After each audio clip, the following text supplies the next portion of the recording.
لبيك اللهم لبيك لبيك لا شريك لك لبيك إن الحمد والنعمة لك والملك لا شريك لك. A journey of faith, understanding how to perform Hajj.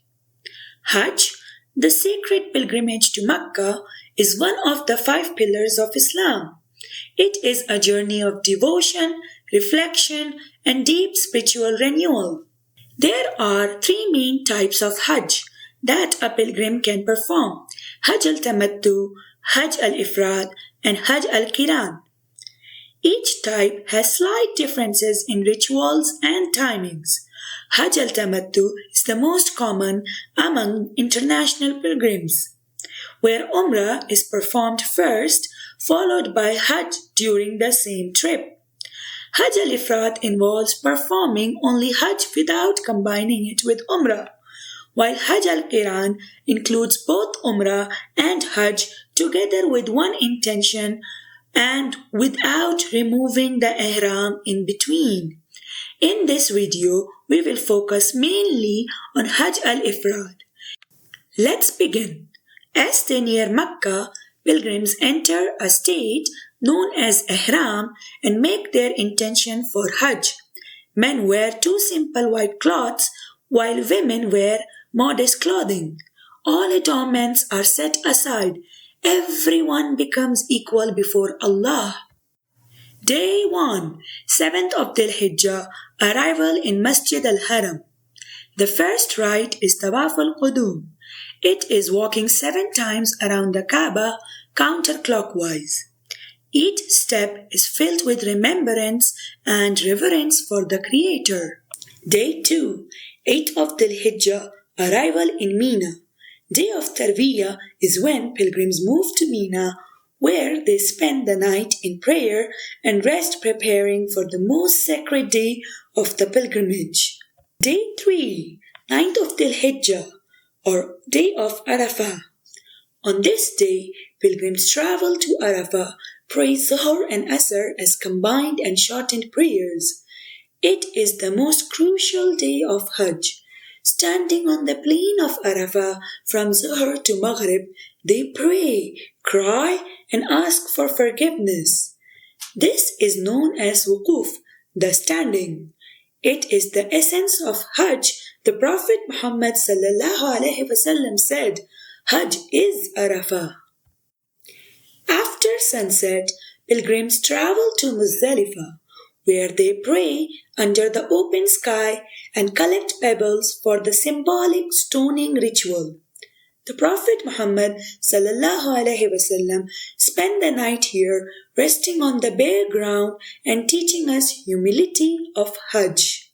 Day 4, 10th of Dhul-Hijjah, Eid al-Adha and the stoning of the devil. On this day, Muslims worldwide celebrate Eid al-Adha.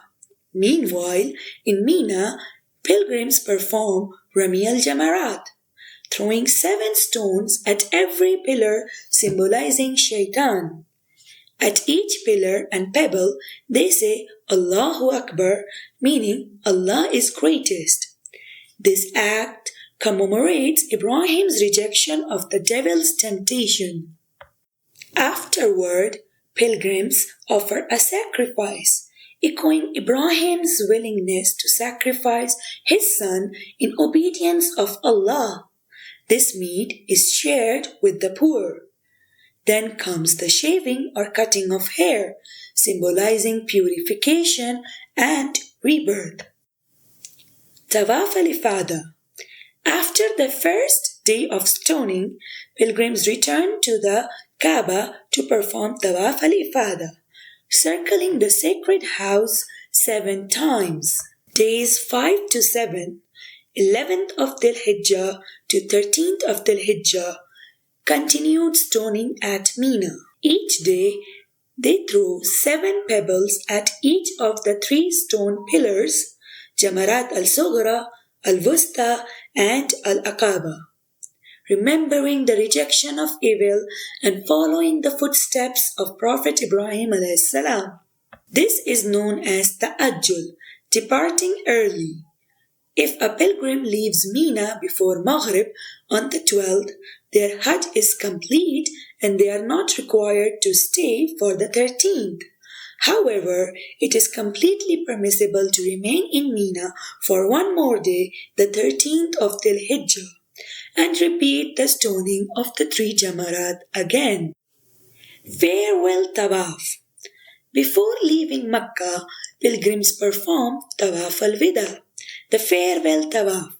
Emotions overflow as they bid goodbye to the holiest site in Islam.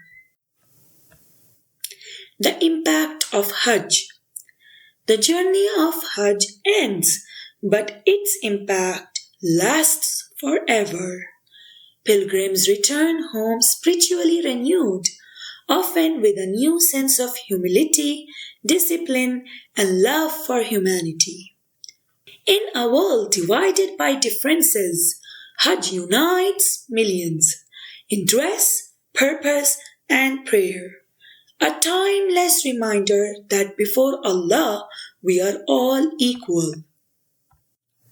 Please note that the details shared in the video primarily reflect the steps of Hajj Ifrad, and since Hajj can vary slightly depending on the type, Ifrad, Tamattu, or Qir'an, it is essential to consult a knowledgeable scholar before performing any of the rituals to ensure your Hajj is correct and accepted.